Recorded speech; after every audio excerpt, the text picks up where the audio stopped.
जो मुस्कुरा रहा है उसे दर्द ने पाला होगा, जो चल रहा है उसके पाँव में छाला होगा। बिना संघर्ष के इंसान चमक नहीं सकता, जो जलेगा उसी देह में उजाला होगा। संघर्ष क्यों बचे संघर्ष से? संघर्ष ही तो जीवन की आत्मा है। जितना कठिन संघर्ष होगा उतनी ही शानदार जीत होगी। एक बार एक किसान भगवान से बहुत ही नाराज हो गया। किसान बहुत मेहनती था, बहुत मेहनत से वह खेतों में अनाज उगाता, उसकी देखभाल करता, पर अक्सर उसकी फसल खराब हो जाती। कभी सूखा पड़ जाता, कभी बाढ़ आ जाती, कभी तेज धूप, कभी आंधी, कोई न कोई कारण बन ही जाता कि उसकी फसल खराब हो जाती। एक दिन वह किसान गुस्से में आसमान की ओर देखकर भगवान से कहा, हे ईश्वर, आपको लोग सर्वज्ञता मानते हैं कि आप सब जानते हैं, कहते हैं कि आपके इच्छा के बिना एक भी पता नहीं हिलता, पर मुझे तो लगता है कि आप छोटी सी छोटी बात भी नहीं जानते। आपको तो ये भी नहीं पता कि खेती बाड़ी कैसे करते हैं। अगर आप जानते होते तो हर समय जो बाढ़, आंधी और तूफान आते हैं वो कभी नहीं आते। आप नहीं जानते कि कितना नुकसान उठाना पड़ता है हम किसानों को।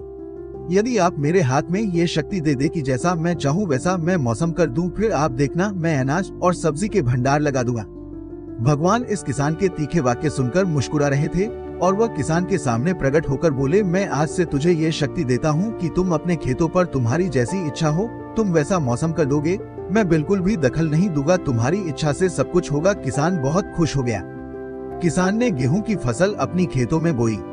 जब उसे लगा कि खेतों को धूप चाहिए तो खेतों को धूप मिले, जब पानी बरसना चाहिए तभी पानी बरसा। आंधी, तूफान, बाढ़ कुछ भी उसने अपने खेतों पर आने नहीं दिया। किसान के खेत में इस वर्ष ऐसी फसल हुई जैसी कभी नहीं हुई थी। हरी भरी लहलाती फसल। मन ही मन वो बहुत खुश हो गया और सोचने लगा, अब सबूत के साथ दिखाऊंगा भगवान को कि इसे कहते हैं शक्ति का सही उपयोग। मेरी सफलता देखकर उन्हें अपने नियम जरूर बदलने पड़ेंगे। कुछ दिन गुजरे, फसल कटने को तैयार हो गए। किसान बहुत उत्सुकता के साथ फसल को काटने लगा, पर जैसे ही उसकी नजर गेहूं की बालियों पर गई तो उसने अपना सिर पीट लिया और वह रोने चिल्लाने लगा। गेहूं की एक भी बाली के अंदर गेहूं का दाना नहीं था, सारी बालियां अंदर से खाली थी।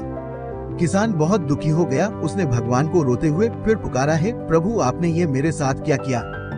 क्या आपने मुझे कोई सजा दी है? भगवान बोले, पुत्र, ये तो होना ही था। तुमने पौधों को संघर्ष करने का मौका ही नहीं दिया। न तो तुमने उन्हें आंधियों से जूझने दिया, न तेज बारिश से सहने दिया और न ही धूप में तपने दिया। एक भी चुनौती का सामना तुमने उन्हें नहीं करने दिया, इसीलिए सारे पौधे अंदर से खोखले रह गए। जब आंधी, तूफान, तेज बारिश और धूप पड़ती है तभी ये पौधा अपने अस्तित्व को बचाने के लिए संघर्ष करते हैं और इसी संघर्ष से एक बल पैदा होता है जिसमें शक्ति होती है, ऊर्जा होती है और यही ऊर्जा पूर्ति तेरे गेहूं के दानों की तरह जो नहीं फूटी। तूने उन्हें कठिन परिस्थितियों से गुजरने ही नहीं दिया जहां उनके अस्तित्व का जन्म होता। सारे बालियां इसीलिए खाली है, इसमें एक भी गेहूं का दाना इसलिए नहीं है क्योंकि तुमने अपने पौधों को संघर्ष कराया ही नहीं। याद रखिए, स्वर्ण में सवर्णीय आभात तभी आती है जब वह आग में तपने, गलने और हथौड़े से पीटने जैसे संघर्षों से गुजरता है।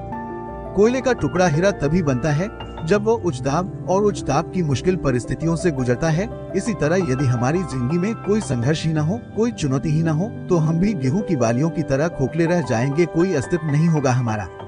विपरीत परिस्थितियां, चुनौतियां, समस्याएं हमें और अधिक निखारती है। यदि जीवन में कठिन परिस्थितियां और चुनौतियां आए तो घबराना मत, बल्कि सामना करना। विश्वास करना कि आप और अधिक निखर जाओगे और अधिक मजबूत बन जाओगे।